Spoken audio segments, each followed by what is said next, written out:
you guys remember back from last semester how to analyze a graph and interpret points of inflection and extrema and when a function's increasing or decreasing, right? Okay. So you remember that chart that relates f, f prime, f double prime, right? Okay. Well, now I'm going to put a big integral sign in the middle of all that and ask you to interpret it. Okay? So if you really understand calculus, you're going to understand how the integral and the derivative are related to each other. Okay? So first semester was all about interpreting that chart and interpreting functions in light of their derivatives. Now we're going to be looking at integral functions and interpreting those things as well. Okay? So what do I mean by integral functions? I mean like this kind of function. Watch this. See if you guys can understand this. If I take this function here, whatever this is,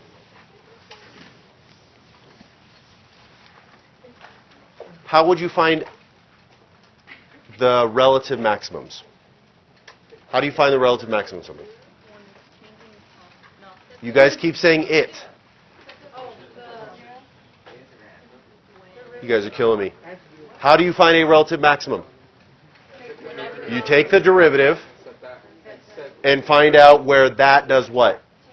Changes signs from positive to negative. The way you do that is you set the derivative equal to 0 and does not exist and figure out the critical points and then evaluate from there, right? Okay. So how would you take the derivative of this function?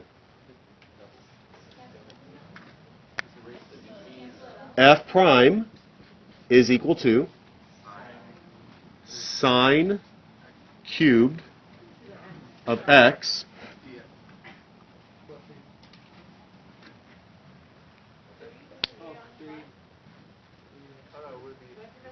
Come on, what do?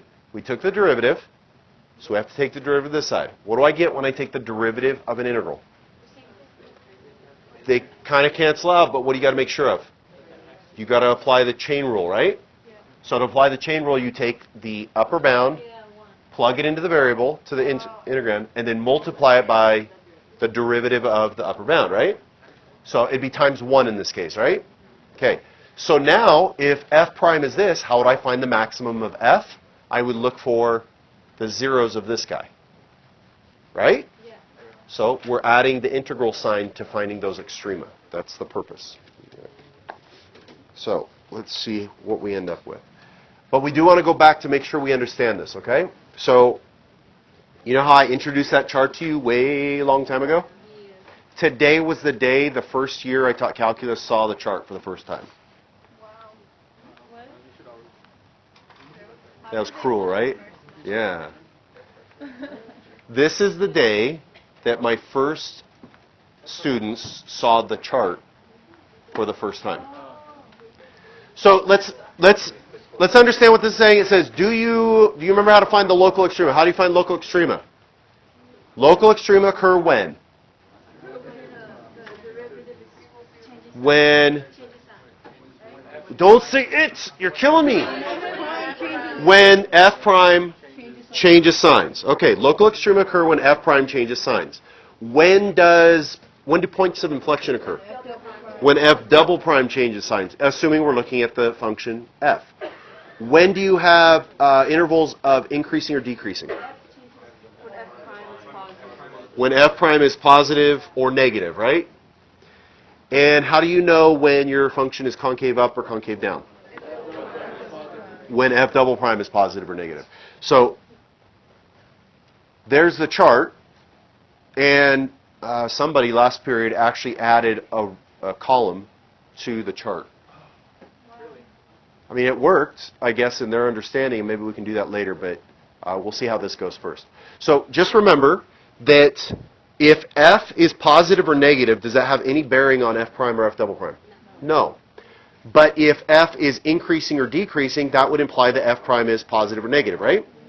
What happens when this changes? What happens when f changes from one of these to one of these, from increasing to decreasing? That would imply that there is an extrema, right, of some sort. So there's an extrema on f when f changes from increasing to decreasing or vice versa, Or we can look at that as when f prime changes signs. What happens when f changes concavity? What's that called? That's when f has a point of inflection, and that can be interpreted as when f prime changes direction, or when f double prime changes signs. You guys okay with this? Okay. So let's look at an example of this. So the graph I'm giving you here is the graph of f. Pay attention to this. I could ask anything I want of f, and you guys should not have a problem with this. Okay? But I'm not asking information about f. I'm asking for information about h. Okay? Before we do that, let's ask about f. If this is the graph of f, where does f have a local max? At 3. Anywhere else? At 0. And 8. Okay. When does f have a local minimum? At 6 and at 1. Where does f have a point of inflection? 4.5. Maybe somewhere around 2, because we're changing from concave up to concave down. And maybe 4 or 5, depending, somewhere in there, because we're changing from concave down to concave up. That's all fine because we're looking at the graph of f, right? I want to know about h. Notice what it says about h. It says h is the integral of f. So let's first do this. Let's try and understand what h is doing.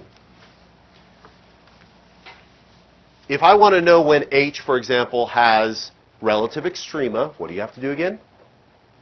H has relative extrema when? When what? When, no f. H has a relative extrema when h prime changes signs. So maybe we should do what? Take h prime. So we've got h of x equals the integral from 1 to x of f of t dt. Help me out. What is h prime of x equal to then? What did I do? What did I do? I took the derivative, right? What is the derivative of the integral? It'd be f of x times the derivative of x, which is 1, right? Okay. So this, whatever this is, will help me find extrema, or will help me find when h is increasing or decreasing. What if I wanted to know when h is concave up? Okay. H is concave up when h double prime is positive. So I need to find h double prime, right? So if h prime is f, then h double prime is f prime. You guys okay with that? This is a notation form. It's not giving you a function that you can really analyze analytically. What if I said g of x equals the integral from 5 to 3x squared of, I don't know, the natural log of t dt? Okay. Got that? Yeah. Well, let's just practice a little bit. What's g prime of x? ln of 3x squared times 6x. Are you guys okay with this? It's all, we've done this. What is then g double prime of x? This is interesting. Oh, I should have changed this a little bit. You have to do the product rule. Okay. Let me take a step back real fast. Let me make it easier on you. Okay. Let's say g of x equals the integral from 5 to 3x squared of simply f of t dt. Okay. What is g prime of x then? F of 3x squared times 6x. Okay? Because you plug that in and then you take the derivative of that, chain rule. What would then g double prime of x be? You'd have to do the product rule, so 6 times f of 3x squared plus, what's the derivative of that? F prime of 3x squared times 6x times 6x. Because to find the derivative of this, you have to apply the chain rule. So f prime of this, and then times the derivative of this, and then we still have to apply the old product rule, so we have to multiply by the first. You guys okay with this? Okay? Now, in these types of problems, you don't generally get something that complicated, but you do sometimes, every once in a while. This is key, though. If you understand that if h is the integral, to take the derivative of h, you know how to do that, yeah? Okay. So I'm going to put those off to the side, and then I'm just going to start asking questions. H prime equals f, and h double prime equals f prime. For question number 1, what is h of 1? 0. Well, which one do I want here? Which function will you look at? First one. H of 1 just means to do what? Plug 1 into the x. So I'm plugging 1 into x up here. So it's the integral from 1 to 1, which is 0, no matter what. Easy, yeah? Yeah. Part B. What is h of 0? What are you going to do? Plug in 0, okay. So you get the integral from 1 to 0 of f of t dt. Interesting. We can't figure out the value necessarily, right? Yeah. But that's why I'm just asking, is it positive or negative? Why would it be negative? Okay, fair enough. There's a couple ways to look at this, and I want you to try and understand both ways. If my lower bound is 1 and my upper bound is 0, that means I'm going which way? I'm going to the left, which implies my base is negative. But if I look at my graph, what is my height from 0 to 1? Positive. So if you're thinking of this as just a basic rectangle, the width is negative and the length is positive, so what kind of area would it be? Negative. You guys get that idea? Okay, here's another way of looking at this. Just look at the region from 0 to 1 here. What kind of net area would that give me? From 0 to 1? Positive. But because I'm going the other way from 1 to 0, it's negative. Or we could apply the rule. We don't like the smaller number being on top, so let's make the smaller number on bottom. What's that rule that says I can flip it? So if I flip the limits, I got to make it negative, right? So what is just the integral then from 0 to 1? We just said that. From 0 to 1 is, no. From 0 to 1 is positive, and then we have a negative out front. So h of 0 is a negative number. There's different ways to look at it. Are you guys okay with that? Now here's the key to the lesson right here. Find the value of x for which h of x is a maximum. There we go. That's how you guys need to be thinking. What do I need? If we're looking for when h is a maximum, we need to find h prime. Okay, we found h prime. It's right there. So h prime, what is this, part C? H prime of x is equal to f of x. What are we looking for absolute maximum, or just maximums in general for right now? Come on, let's go through the sequence.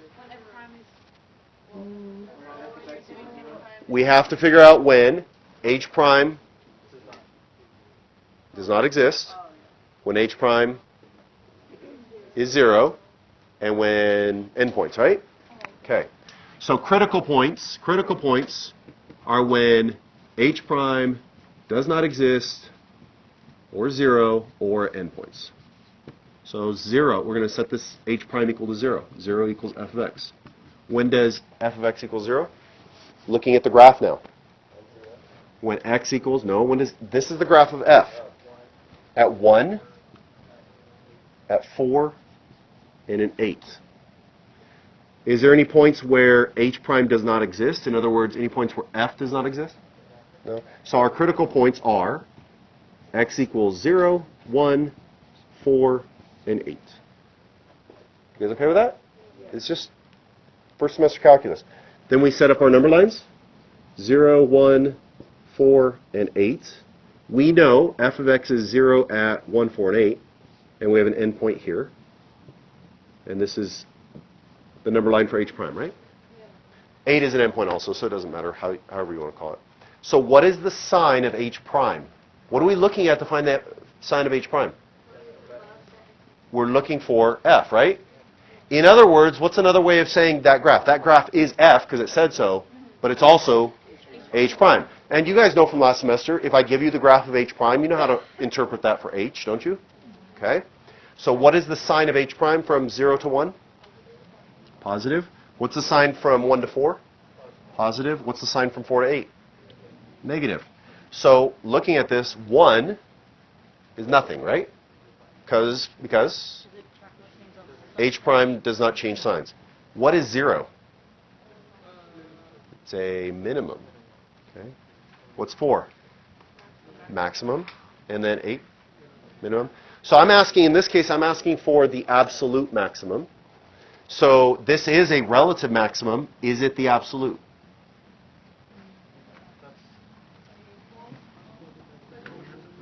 It'd be a little bit difficult. Here's why I know it's the absolute. Because the derivative is strictly positive over here, strictly negative over here, so that means the function is strictly, if h prime is strictly positive, that means h is strictly increasing and then decreasing. So if it's strictly increasing here and strictly decreasing here, is there any points over here that's going to be higher than this point? And then same thing over here. So we'd say h has an absolute max when x equals 4. Here's where the justification gets crazy, okay? Since h prime of x, which is equal to what? F of x is greater than or equal to 0, for 0 is less than x is less than 4, right? And h prime, which is equal to f, is less than or equal to 0, for 4 is less than x is less than 8. Okay. Notice the justification didn't change for absolutes. The only thing I had to do was relate h prime to the function that was given. Does that make sense? Okay. This is for absolute. What would the justification be for relative maximum? How do you justify a relative maximum? Since h prime of x is equal to f of x is changing. That's all. Yeah. Since h prime, which equals f, is changing signs from positive to negative. That would have been a relative max. You guys okay with that? Okay. So that's part C. Whoops. Part B was negative. Part C is 4, and my justification here is not correct for the relative maximum, or sorry, for the absolute maximum. It's correct for the relative maximum, okay, since the signs change from positive to negative. All right, part D. Find the value of x for which there is a minimum. We already did all the work. Where's the minimums? 0 and 8. That's asking for what? The absolute minimum, right? So how do you know which one's absolute? Because there's 2 of them. You got to plug it in, right? Why do you assume it's an absolute? If it just says minimum, that's what we're talking about. It would have to say local or relative for the other. Okay, part D. So the next step, since we've already determined 0 and 8 are the relatives, what is h of 0? How are we going to figure that out? We kind of already did that work. H of 0 is equal to the integral from 1 to 0 of f of t dt, which we already determined was what? Less than 0, negative. We did that on part B, right? So let's evaluate the other one. What's h of 8? Well, what would that be? That would be the integral from 1 to 8 of f of t dt. What does that mean? Okay, so we know that h of 0 is, let's see, get that down, is negative. Yeah, we could separate it. Am I asking for net or total area? When I just want integral from 1 to 8, that's net, right? So that means you have to include the positives and the negatives involved, right? So I could break that down. How would I break down from 1 to 8? 0 to 1, 1 to 4, 1 to 4. Yep, no, I'm only going from 1 to 8. Oh, sorry. So I could rewrite this as the integral from 1 to 4. Why is 4 an issue? Because that's where it changes signs, right? Or when 4 to 8 of f of t dt. So what kind of sign is this one going to give me? What kind of sign is that one going to give me? So the question is, what is that going to be? Is that going to be overall a negative or a positive value? Why negative? Because that part's bigger. Because the part below is bigger, right? So how could we express that? How would we know? So this is that area, and then I guess you could say minus that area. Okay? It's highlighted on my screen. But whatever. Okay? There we go. It's negative big. Why? Because this area is going to basically be subtracted from this area, right? So visualize taking this much out of this region. Is the amount left over bigger or smaller than this amount? It's a bigger amount. So we would say this is a negative value and it's bigger than this value is. So where does the absolute minimum occur? At when x equals 8, right? Okay. So like on the AP test, they'll put that Negative big? Yeah. Well, in a way, you would say the area below is greater than the area above, or this integral is, I don't know. They generally won't necessarily do that. They'll give it to you so you can actually solve it. So they'll put lines and circles, and so you can actually use equations to find that exact areas. All right, last part. Find the x-coordinates of all points of inflection for H.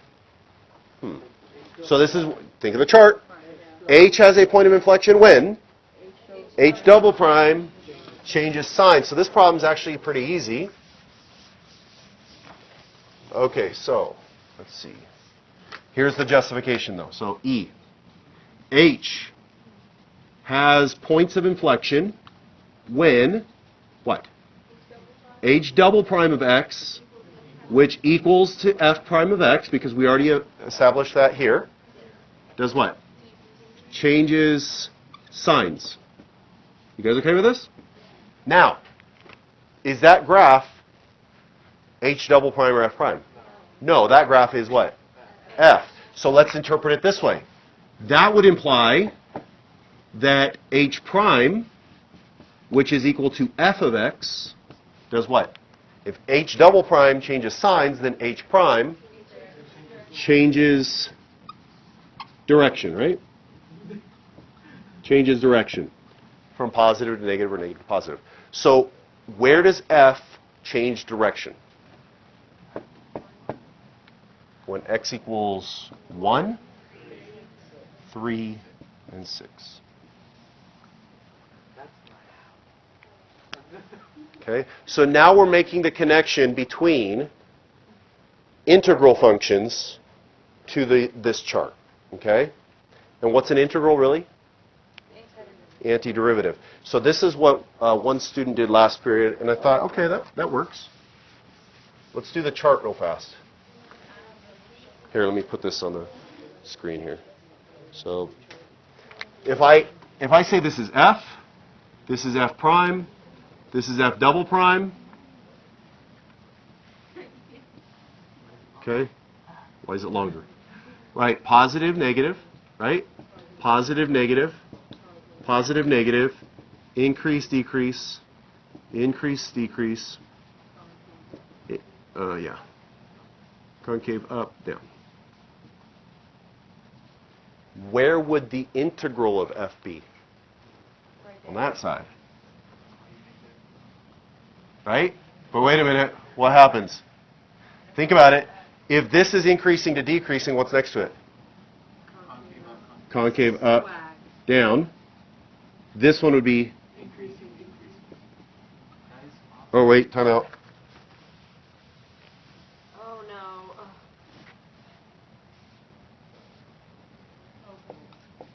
Right?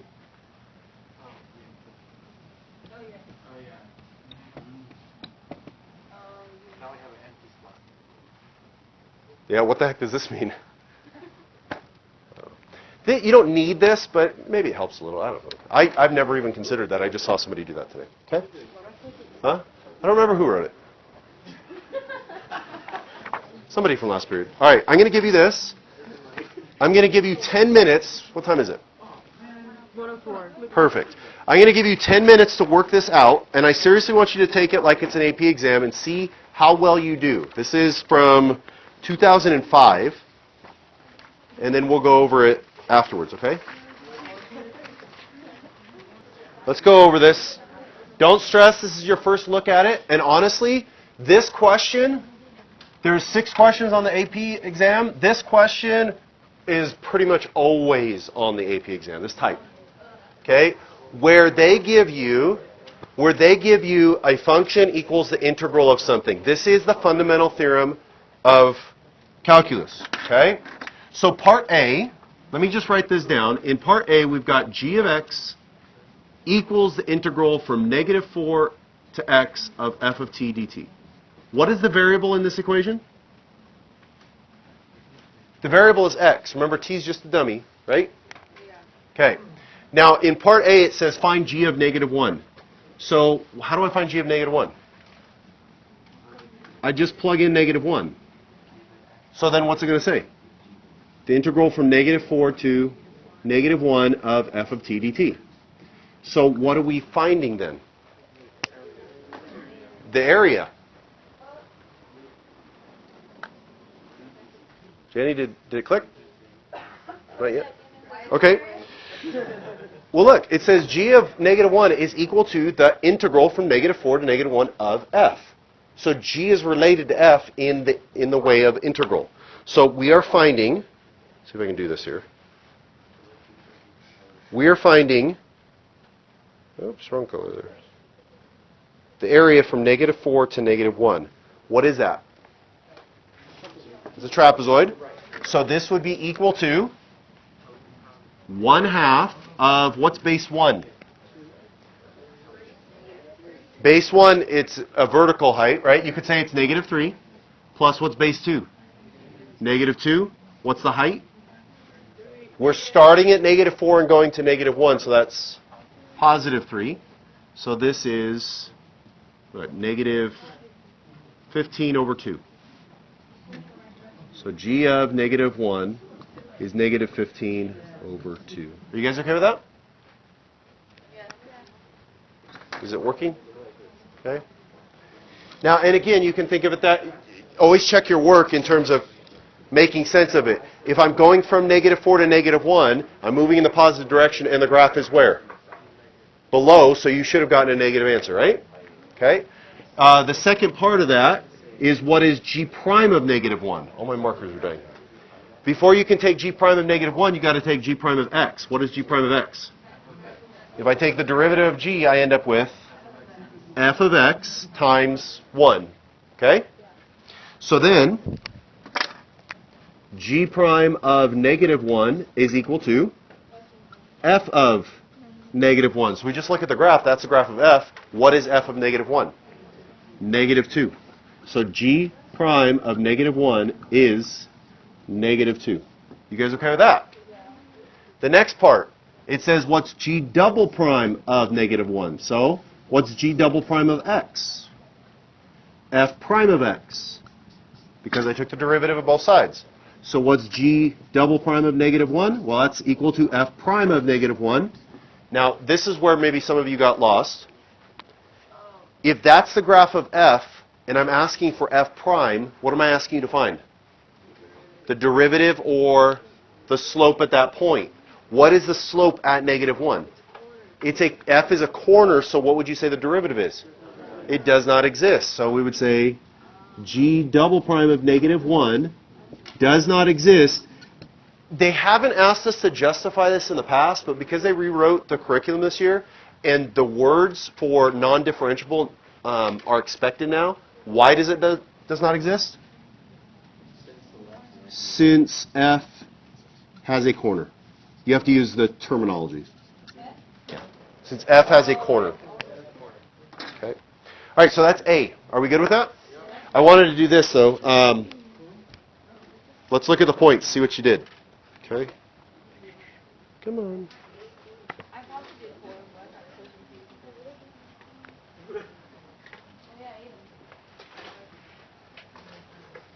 Well, there's that. So you get 1 point for g of -1, 1 point for g prime of -1, and 1 point for g double prime of -1. So those should have been 3 easy points. Maybe not today, but in the future it should be.